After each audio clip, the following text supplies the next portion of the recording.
And we're back. This is Rapid Application Development, Lesson 12, Part 2. Okay, so we've just finished putting together our class, but we really haven't instantiated the objects or new objects of that class. And we got to kind of decide where to do it. Okay, so again, when we create a new class, right, we actually define a new type, almost like a data type in some ways, right?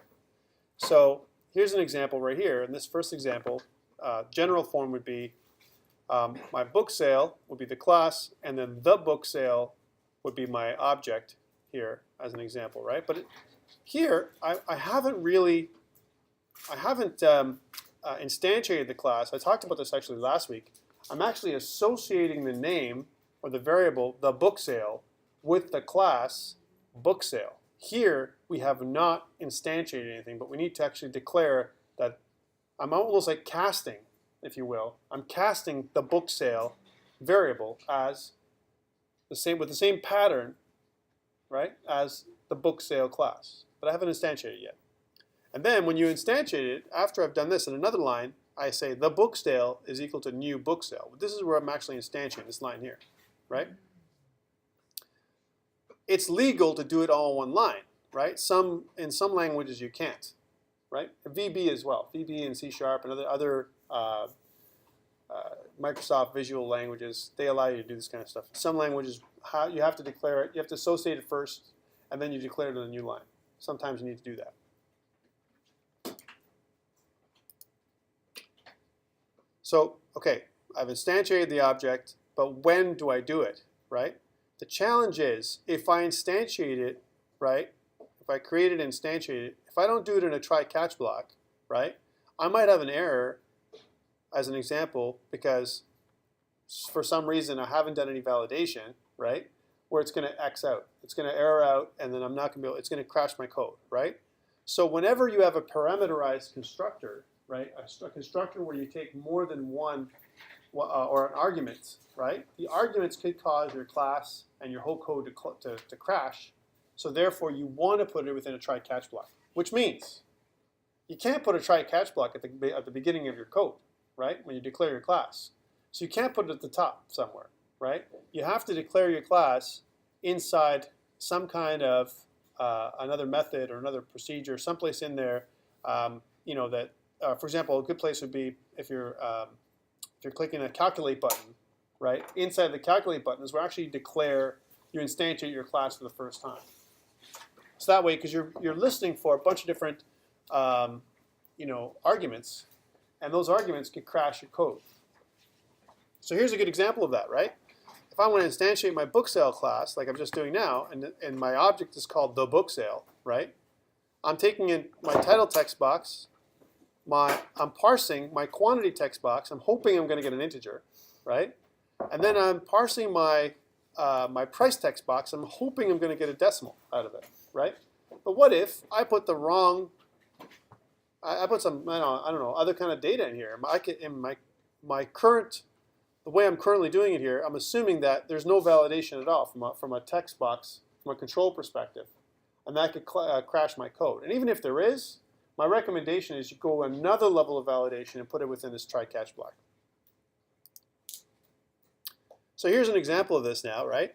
Let's create the user interface now. We've kind of done the class, right? We've defined the class, and now I want to define this user interface. So I'm going to create this, a title, a quantity, and a price, and an extended price. So I'm going to kind of do that now. So let's go back here. So here's my book sale class, all nice and good. And if you notice, it sits in its own little file, right? Book sale, right? Just like program.cs. Here's my whole program, right? And then I have my book sale. That's kind of sits in its own little in its own little space as well. But I haven't used it yet. Okay, so here's my base form that I'm going to modify right now. And one thing I know is later on I'm going to do visual inheritance. But for right now, I'm going to just change my base form so it says R&R reading. I think it's reading for enjoyment, or I think it was what it was. Yeah, reading R&R book sales. Okay, so that's what it is. Right, here's my base form. I'm going to drop in, from what I saw, I'm going to drop in a menu. Right, so here's a menu strip.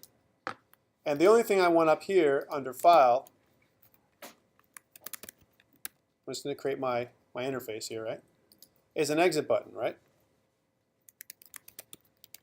Okay, so here's my exit button. So I've got File, Exit. That's one thing I need there.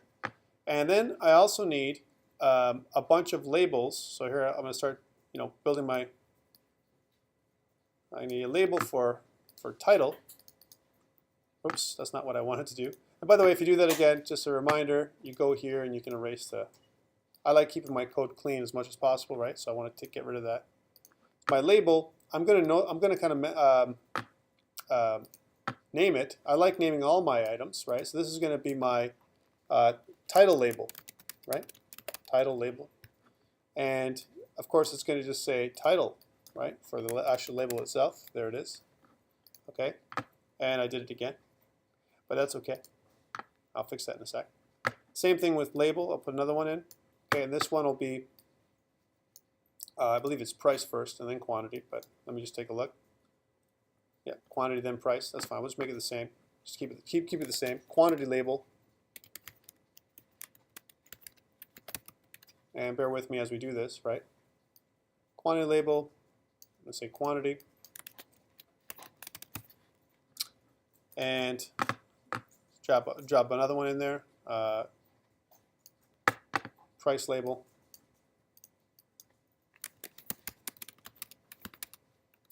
Again, there's some people say, well, why do you need to bother, right? If you've got your if you've got your labels, as an example, who cares if they're a price label or whatever? We're not ever going to access them. But you never can tell, is what my answer to that is. And you never know when you're going to need to change something or change a language. Like, for example, right now our labels are all in English. Maybe one day I'm going to change them out, swap them out, and make them all into French or Spanish or something else, like we did in our first example, first assignment. And this is extended price, right? Extended price label. And here is extended price, right? Okay, so we've got our labels. One thing I'd like to do for all of them, because they're all the same, right, is I'd like to change their font, right? Because I don't like the font size. I think font size of 8 is pretty small. I want to go with at least a font size of 10, right? Make them a little bigger. So I've changed them all at once, right? The other thing is that I want them all to kind of line up together with my title, and there's different options here for align, right? So I kind of align the rights, all of them together, right? There's different ways of doing this. And the other thing I can do is I can kind of use it to space out evenly, right? And if you notice here, make vertical spacing equal. If I do this, it screws things up though, watch. Okay, maybe not this time. But they're all the same, right? Now I'm going to move this around. All right, so I'm going to move it so it's a nice space. So I've got them all kind of equally spaced and everything else. And now I'm going to add in my, my text boxes. So here's my first text box. And I kind of put that in. And I want to kind of align it with my label. And if you notice these little smart align tags that kind of come up, right? My title, I want it to be pretty big, right? So I'm going to kind of space it out how big I want it. If I want to be specific, right? So I don't want it to be kind of a random size, right? I can go down to size, and right now I see that the size for width, the width property is 167. Let's just make it an even 200, right? Just because. So here's my property for my title as an example, and it's a text box, so I'm going to call it my title text box, right? There it is right there. I'm going to do the same thing with my other text boxes. And I know this looks pretty tedious, guys. I'm just going to do it kind of all at once now. And here's my third text box, my fourth one. And now that I've got my first one, I can kind of align my other ones so they kind of look all the same. I don't have to do that for quantity and price because I'm never going to have that long quantity, right, hopefully. And the same thing for price and extended price. Probably not, but just to make it look all the same, that's cool. I've got to name them, however. So this one is quantity text box,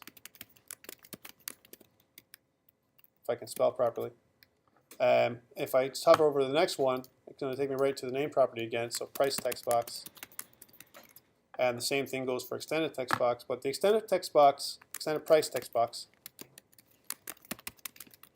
oops, text box, right? I want to make this read only, right? So when I go to my, if I skip down here to read only, I want to make my this text box true. So it's going to gray it out. Now, I'm the kind of guy that I don't like the standard grayed out look for my text box. So I'm going to kind of go, when I build my interface, I'm going to go to my border style, and instead of fixed 3D, I'm going to kind of go fixed single to make it look a little different. And my back color, I want it to be kind of a lighter color anyway, right? And you can go control light like this, right? So it kind of looks the same, but it's not something you can click into. And if you notice, it's erased. It's not as 3D looking at these ones, so it does look a little different. So here we go. We got all of our text boxes and everything else that are kind of aligned nicely with our items. Now the other thing we need is a calculate button, right? So once we kind of, we put everything in there, right? We're going to need to put a some kind of calculation, right? Now in the menu right now we don't have a calculate sale or a clear, right? And I should be able to do that both on the menu as well as on my form. Right now, inside on our example, we don't have that, but I'm going to kind of add in a calculate button. Right, so here's a button, right? And I'll put that kind of at the end of this form here, and I'll call this calculate button.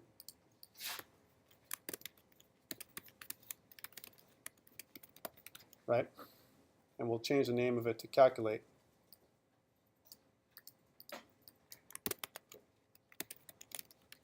Okay, so here's our calculate button. I probably also want a clear button, right?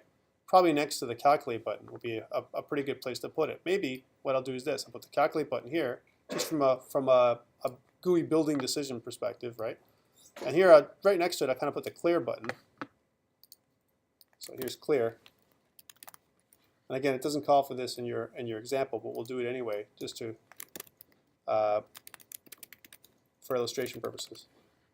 And then maybe we need an exit button too, right? So you don't have to go to the menu at all, right? So here's my exit button. And again, I could probably make it so that the buttons are all spaced nice and even, and so on. But for now, we're going to just do it manually here. So here we go. So you got your exit button, you get your clear button, and you get your calculate button. Maybe what we'll do is we'll move everything over just so that way it kind of aligns nicely with our extended price, or maybe at the end of our, right here as an example. Let's see, actually do it from here. There we go. And then we can make the form a little smaller because we don't need it to be this big anymore. I can make it so that it looks nicer, right? So all I'm doing is I'm fixing up my form as if, it's going to be the, I'm going to sell this thing, right?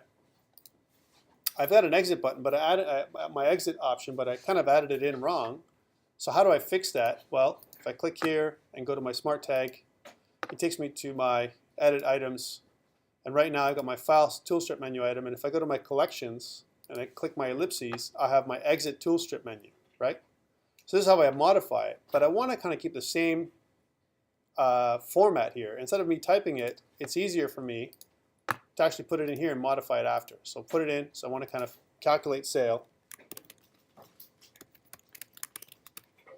And maybe some kind of clear, right? So I'm going to kind of calculate sale and clear. I just want to move those around. So I'm going to go back to my smart tag, edit, and then go to my file toolstrip menu item, go to my collections, hit the ellipses. And now I want to kind of do my calculate first, then my clear, right? And then what I want to do is when I kind of add in, go back.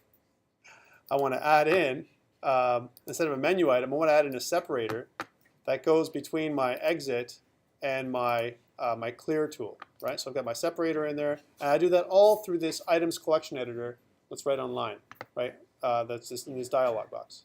Press OK, press OK again, and now my menu looks nice, right? Got the way I want it, right? If I want to modify an item, like for example, I can double click if I want to do a clear. So right now calculate sale won't work. Or maybe clear, I'll put the L as a shortcut.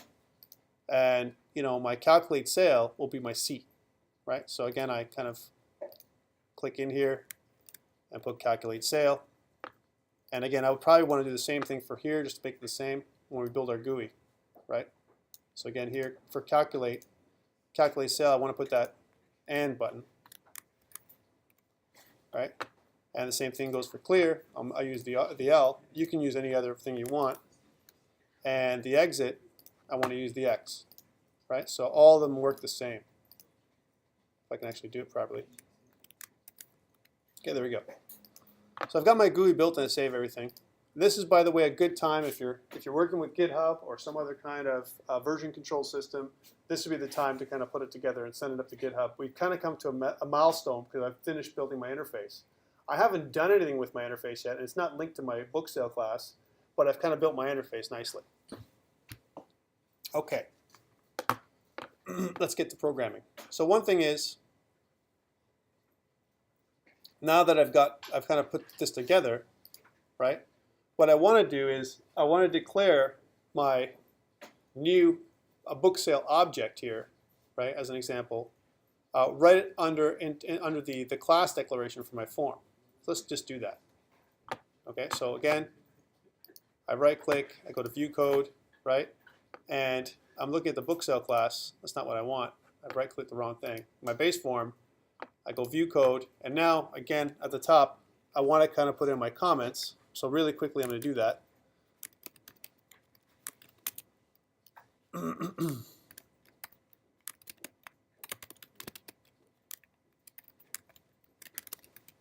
Okay, here I'm putting in my comments like I would expect you to.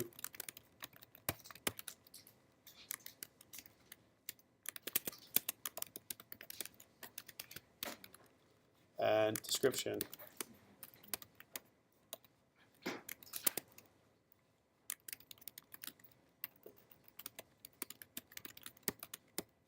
Calculates extended price from price and quantity. Right?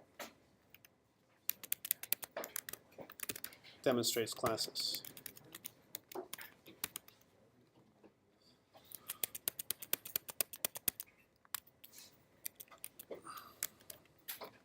Okay, so I've done that. I put in my comments. I'm taking my time doing this today, guys, because I've noticed, and I've been looking at some of your work, some of you just don't do this kind of stuff, and I haven't been as tough on you guys when it comes to this stuff, but I've asked you to do this a bunch of times. So here I'm going to put in my class level variables, and what I'm going to put in here is book sale. Here's where I'm defining my class, right? Book sale. And I'm going to call it the book sale as my my object. But here, under class level variables, right? Associate the book sale with book sale class, but not instantiate. So I'm actually associating it only. I'm not actually instantiating the class right here. I'm just kind of declaring, hey, I've got a book sale class that I'm using. And if you notice, I didn't make it private, and if I don't make it private, it automatically defaults to private, but I'll put it in there explicitly just so we know. Okay, so I've done that. Here, if you notice, the calculate sale tool strip menu item is where we're going to do all of our work. So we're going to put this try catch block in here, instantiate our class. We're going to hit the extended price text box. We're going to associate it with our extended price decimal, convert it to a string, so format it nicely as a number. And we're also going to have a message box that says, hey, you got to enter some numeric data here because somehow you made a mistake, right? So that's what we're going to kind of put together in our calculate sale tool strip menu item. And we're also going to share our methods with calculate sale and the calculate button, so it only uses one method, the same method that we're doing here. All right. So going back to our form. And again, I can get rid of my base form load because we don't need that part. So I'll just delete it.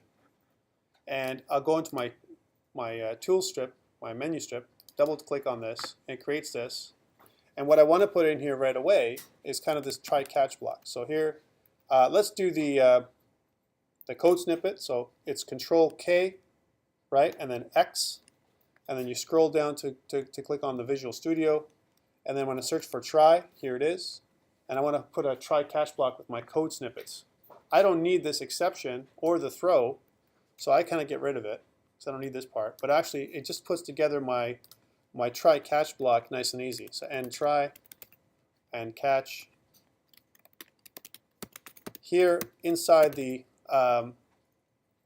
my try block here, my code block, I want to kind of instantiate the class now. So I already associated the book sale with book sale. So now I want to say the book sale, right, is equal to new book sale as a class. And I want to pass in there all the stuff that I need. And if you notice, because I've defined a parameterized constructor, when IntelliSense will know, because it's associating the book sale class that I've defined in that other file, once I've instantiated it. And if you notice here, it says I need a book sale title, a book sale quantity, and a book sale price, right? So here's where I'm going to send this parameterized constructor or the information back in. So I'm going to say, well, you know what? My title text box, right? My title text box.text is what I'm going to send in for this one. For my book sale quantity, it's my quantity text box.tense, but I want to parse it as an integer, right? Because it's going to try and calculate something. So I say int parse, right, as an example, and then it's quantity text box.text. So this is the first place where our constructor can fail, because we don't know if we're going to get a someone entering things improperly, because we haven't done any validation so far on the actual control on the form, right? And the same thing with our decimal, our price itself, decimal.parse, and we're going to say price text box.text is what we're going to parse here, right? So we've kind of taken this in as our parameterized constructor. That's the first thing we do. So here, so some comments, you know, instantiate the book sale object. So this is the first place it could fail, right? And then what we want to do is we want to try and, once it's instantiated, it's already calculated right away what our extended price is, right? So here we're going to say calculate extended price, or sorry, we've already calculated, so display extended price, right? So how do we do that? Well, we say extended price text box dot text, right? The text box is equal to, right? Well, the book sale dot extended price dot toString, right? Because it's an actual calculation, and we want to format the toString to a number. That's what it's going to do. So it's going to send this information back out, right, to the text box. That's the first thing it does when the calculate toolstrip menu item is pressed, as an example, right? In our catch statement here, we're going to say, well, okay, somehow you've entered the wrong data, right? So message box dot show, and what we're going to show is we're going to say, well, I want, you know, the message I'm going to tell this is please enter numeric data, right? And we're going to make it an error. Data entry error, maybe, right? And we're going to kind of put some message box buttons. The message box buttons is going to be OK, an OK button, and maybe some kind of icon that kind of comes up, and it's going to be kind of an error icon. Hey, it's an error. You made an error, right? It's not a warning. This is an actual error that's going to come up, right? It's going to warn the user. So I'll save all that. So this time, let's just test it now, right? Because we've got this kind of going, right? So run our form, and there's build errors automatically. All right, so maybe I've missed something. No, I've missed something. Oh, I've declared my book sale object. I've trying to instantiate without a semicolon, which is bad. All right, so there we go. I've missed my semicolon. And the reason why it happened is because I've got such large text for you guys, so you can see everything here on the screen and on the video. And normally my editor would be just a little bit smaller so I could see what I'm typing. Right? Save everything, start, and ta-da. So my title doesn't matter. I can put whatever title I want. I'm going to say my book title. And here I'm going to put in the quantity, so 25. And let's say my book price is $4.50, which is impossible these days. My extended price doesn't do anything, and I can't really put anything in here because it's read only. And if I click on the calculate sale, right, it's going to calculate to $112.50 as a number, right? I may want to do is I might want to reformat this again to make it so that whatever I put in here is a dollar. We'll put dollar signs in here later on as well, right? My clear button doesn't work yet. My exit button doesn't work yet, and neither does my clear or exit menu items. But this so far works, and this is a great example of how we've used our class. We've sent information to the class, it's calculated it, and sent it back. Let's do this again. This time, we'll put in some dummy data that doesn't work. So I'll say, papa, and then calculate, right? Sorry, calculate. It's going to say, whoa, please enter numeric data, because you haven't entered something in. So now, if I put in an R and some other dummy data here, and an actual price, it'll still do the same thing, because it's not going to find it's not going to find the numeric data, and that's why it doesn't do this, right? If I was to change this back down to a 24, and I do a calculate, then it calculates the total there, right? This is all good. So a couple things we need to do to make this all work a little better. One, we need to make this calculate button point to my calculate menu item, right? So I want to kind of use the same,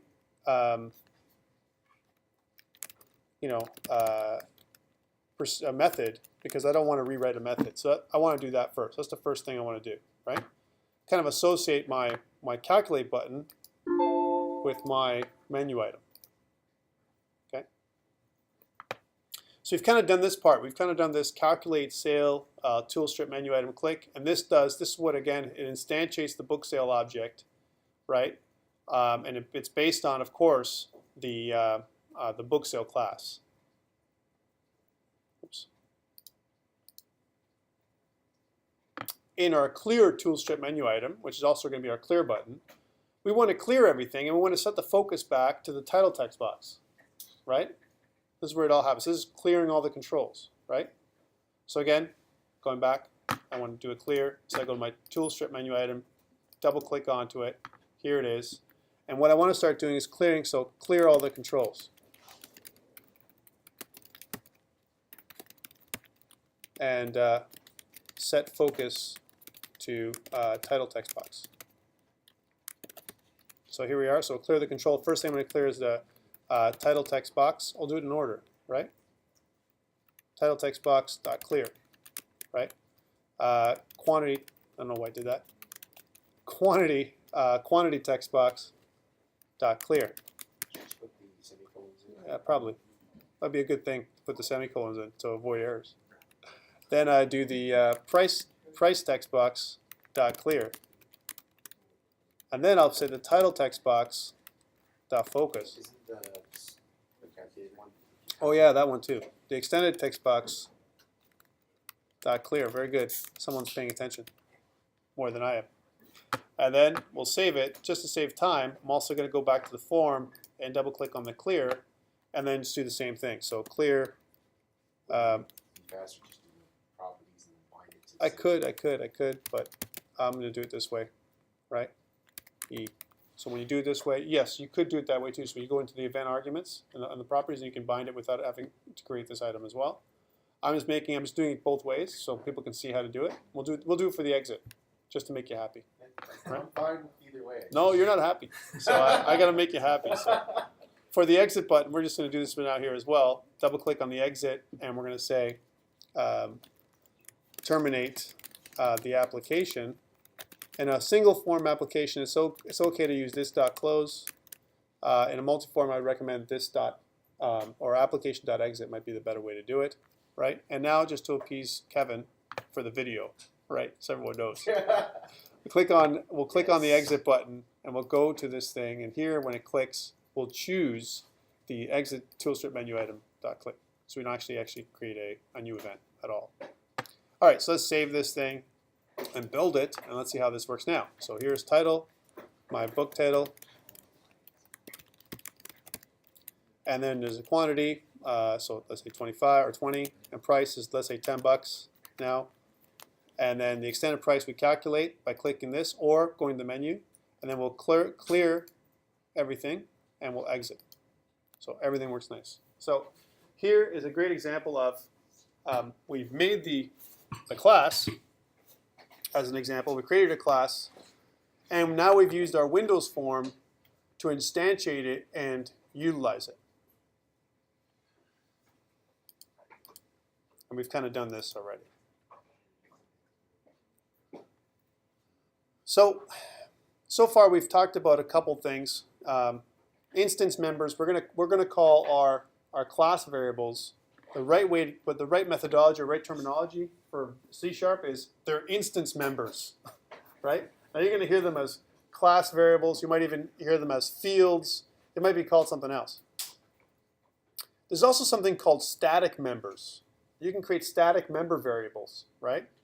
And they're also called, in other code or other programs, they're also called shared properties, right?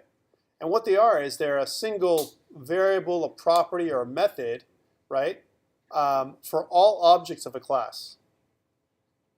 And the really interesting thing is, without even instantiating the class, this is kind of a really a quirk to it, right? You can use these static member variables without actually instantiating the class at all. So there's no instantiation, but you use the class anyway, right? And again, some languages refer to them as class variables or shared variables. In general, like it says here, it's got a static member has one copy for all objects of the class, and an instance member has one copy for each instance of the class. So static exists, the same copy exists for every instance of that class. So example, going back to the ship class, if I want all my enemies, my enemy ships, based on the ship class, so I make an enemy ship class, which is a subclass of the ship class, in the game that I'm creating in my mind, right? And the enemy ship class, all my enemies are blue, right? Well, maybe my static member variable would be a color, right? And it would change all my enemies to blue or red, depending on the level that I'm on, right? And it'll happen to all of them all at once. Every object that's associated with that class. That's what static member variables allow you to do. Okay? Whereas instance variables are only available to each instance of that class. So kind of a cool thing. So here's our general form. Whether it's private or public or private doesn't matter. You got to use the static keyword, whatever the data type is, and the variable name. And the same thing with the method. If you want a static method that's going to be passed on, so every object that's associated with a particular class, if you want a static method, each one of them will have it. So here's an example. In our book sale class, I want to have maybe a sales total decimal and a sales count integer. So I might have, remember, every time I click on the calculate button, it instantiates my class again, right? So it creates an object each time I click the calculate button. It's a new object, right? So how do I keep track from a class level perspective, right, of the total sales? Now I can do it so my form itself, the form, I can cheat, and I can have the form have a kind of an instance variable for the entire form that kind of holds that information, right? I could do it that way. Or I can create another class, a subclass, that only does the calculations, that holds the total sales for the total sales count, how many sales I've had, every time I instantiate my new objects, right? And the total sales that I've accumulated for my class. So every time I click the sales button or the calculate button, right? Because otherwise, there is no total calculation that I can make with the class. I've got to put it in an instance variable somewhere.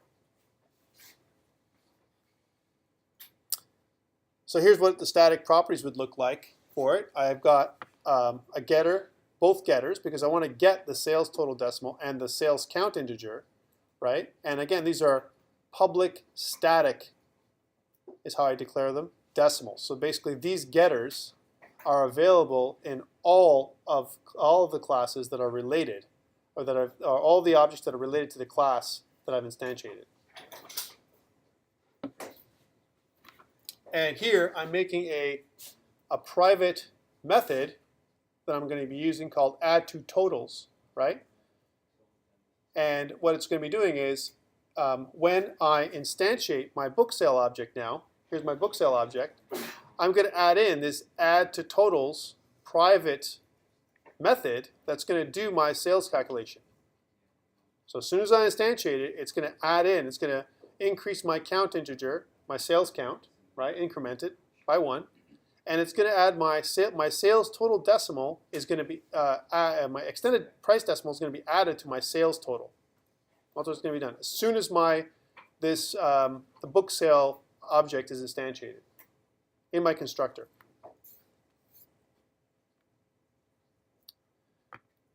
In my menu, I can add this sales summary. So here's my summary tool strip menu item. I can add this in.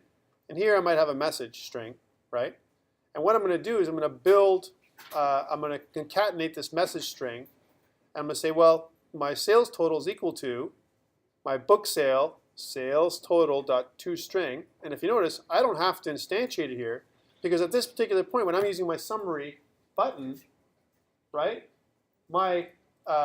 because I'm instantiating my book sale class every time I click my calculate button, it doesn't exist in my summary button. It only exists within the button that I'm clicking, right? Outside of that, it doesn't exist at all. So I can't reference it unless I use static member variables or static methods, and then I can use it because I don't have to instantiate the class. It's a way around it. It's a workaround, if you will, for classes, right? That are all associated with each other.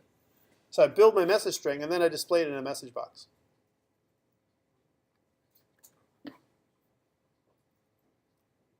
For the destructor, if I wanted to clean up my book sale class, once I'm done using it, I could destroy it, right? It's almost like in some languages where they have the .kill method.